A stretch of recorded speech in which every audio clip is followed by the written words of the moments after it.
வாழ்க்கையில ரொம்பவே இக்கட்டான ஒரு சூழ்நிலையில மாட்டிட்டு இருக்கீங்களா? என்ன பண்றது? யார்கிட்ட உதவி கேட்கிறதுன்னு தெரியாம கை கால் ஓடாம தவிச்சு நிக்கிறீங்களா? இப்போ இந்த நிமிஷம் உங்களுக்கு ஒரு உடனடி தீர்வு தேவையா? கொஞ்சமும் எதிர்பார்க்காத ஒரு சோதனை வந்து உங்களை நிலைகுலைய வச்சிடுச்சா? கவலைப்படாதீங்க. அல்லாஹ்வின் கருணை எவ்வளவு பெரியதுன்னா, இந்த மாதிரி கஷ்டமான அவசரமான நேரங்கள்ல நாம என்ன செய்யணும்னு கூட அவனே நமக்கு சொல்லிக் கொடுத்திருக்கான். நபி ஸல்லல்லாஹு அலைஹி வஸல்லம் அவர்கள் கத்துக் கொடுத்த ரொம்ப சக்தி வாய்ந்த ஒரு துஆ இருக்கு. அதை ஓதின அடுத்த நொடியே உங்க கஷ்டங்கள் விலகி அல்லாஹ்வின் உதவி வர்றதை நீங்களே கண்கூடா உணர்வீங்க.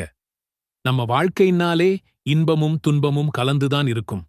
ஆனா சில நேரங்கள்ல துன்பங்கள் நம்மள சோதிக்கிறதுக்காக திடீர்னு வரும். அது ஒரு மோசமான நோய் பத்தின செய்தியா இருக்கலாம். திடீர்னு வர்ற ஒரு பெரிய பண நெருக்கடியா இருக்கலாம். ஏன் நம்மள சுத்தி என்னதான் நடக்குதுன்னு புரியாத ஒரு மன அழுத்தமா இருக்கலாம். இல்ல, நம்மள ஒரு பெரிய ஆபத்துல சிக்க வைக்கிற மாதிரி ஒரு சூழ்நிலையா இருக்கலாம். அந்த சில நிமிடங்கள் ஒரு யுகம் மாதிரி தெரியும்.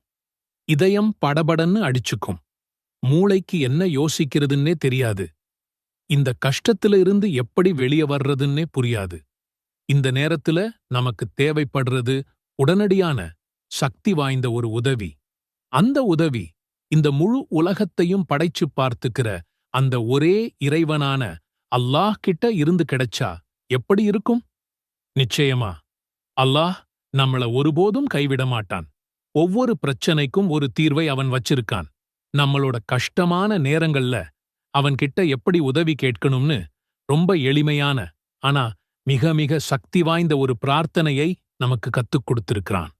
இது வெறும் வார்த்தைகள் கிடையாது. இது இருட்டிலிருந்து வெளிச்சத்துக்கும், கஷ்டத்திலிருந்து நிம்மதிக்கும், தோல்வியிலிருந்து வெற்றிக்கும் நம்மள கூட்டிட்டு போகப் போற ஒரு சாவி. அந்த சக்தி வாய்ந்த துஆ யூனுஸ் அலைஹிஸ்ஸலாம் நபி செய்த பிரார்த்தனைதான். அவங்க ஒரு பெரிய மீனோட வயித்துல 3 இருள்களுக்குள்ள மாட்டிக்கிட்டாங்க.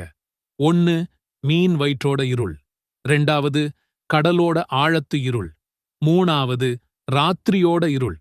தப்பிக்கிறதுக்கு எந்த வழியுமே இல்லைன்னு தெரிஞ்ச அந்த நொடியில அவங்க அல்லாஹ் கிட்ட இந்த வார்த்தைகளைச் சொல்லி உதவி கேட்டாங்க. லா இலஹ இல்ல அன்த சுப்ஹானக இன்னி குன்து மினல் ظالمين. துஆவின் பொருள், உன்னைத் தவிர வணக்கத்திற்குரிய நாயன் யாரும் இல்லை. நீ மிகவும் தூய்மையானவன். நிச்சயமாக நான் அநியாயக்காரர்களில் ஒருவனாகிவிட்டேன்.